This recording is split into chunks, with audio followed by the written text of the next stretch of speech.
Question number 19. All right, so 19 asked you to find the reference angle for 97 degrees.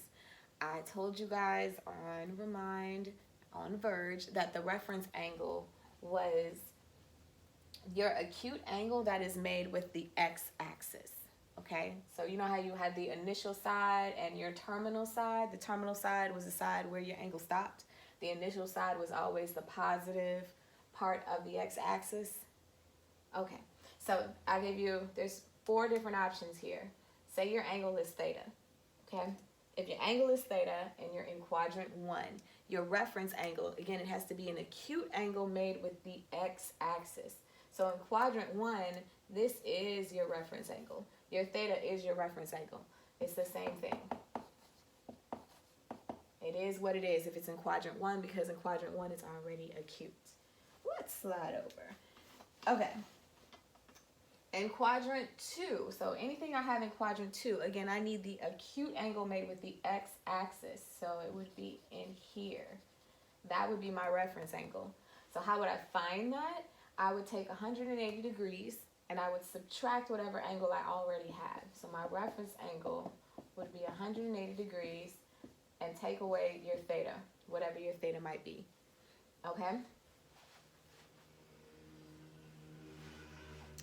Let me charge my phone, guys. All right, so if you're in quadrant 3, again, the acute angle made with the x-axis would be this in here.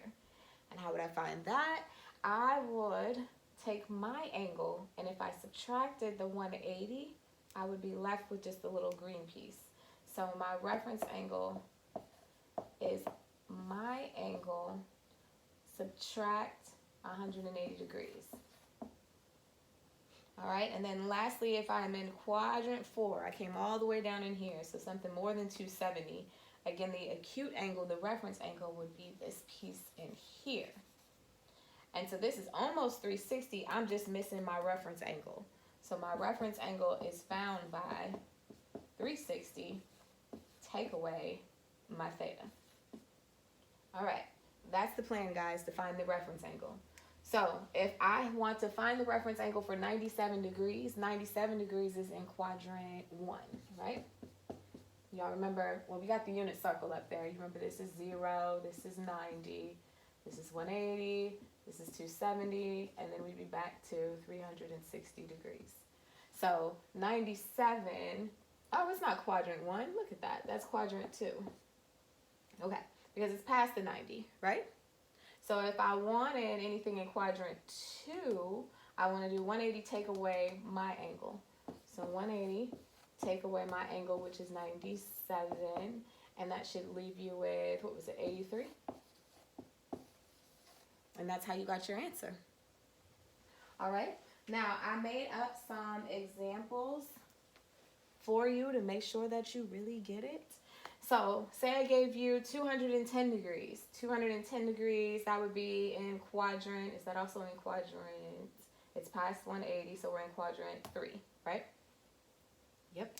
All right, so in quadrant 3, the rule is your angle minus 180. Your angle, which is 210, minus 180 degrees. And that would give me 30.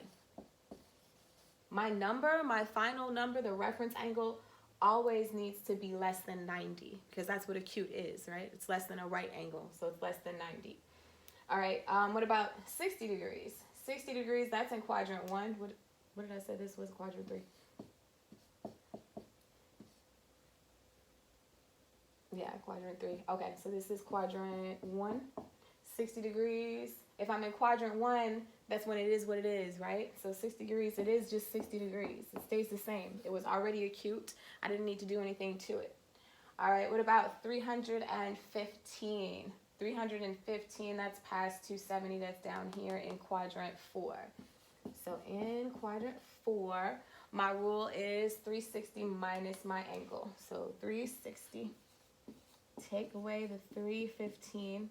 That should leave me with 45 degrees. Yeah? Okay, do y'all understand? Great, I got stars. So whoever watches this video first and comments, you get your stars for the week. Go, star time.